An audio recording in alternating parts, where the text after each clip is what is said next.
In today's video, I'm going to teach you how to organize notes, documents, and tasks in Evernote Mobile. Start by opening the Evernote app on your mobile device. Once you're in the app, you'll be able to access the main tools that help you capture information and keep everything organized in one place. If you want to scan something like a receipt, document, or even notes from a whiteboard, tap the green plus button to create a new note. From there, select the camera option. This lets you quickly capture physical documents and save them directly into Evernote, which is especially helpful when you want to reduce paper clutter or keep important records easy to find. To keep your notes organized, tap Notebooks and create separate notebooks for different areas of your life, such as work, personal, or travel. This makes it much easier to separate information by category so you're not scrolling through one long list of notes.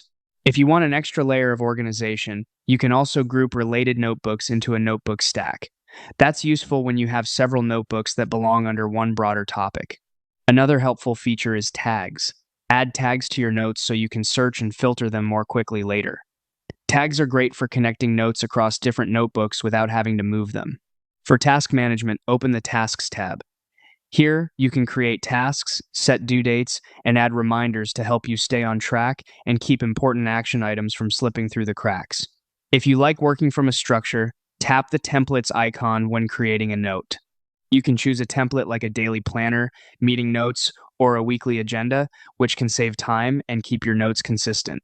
To reach your most important notes faster, add them to shortcuts. You can also customize your home screen by adding widgets like the scratch pad, pin notes, or your connected calendar. With these features, Evernote Mobile makes it easier to keep your notes, tasks, and documents organized and easy to access.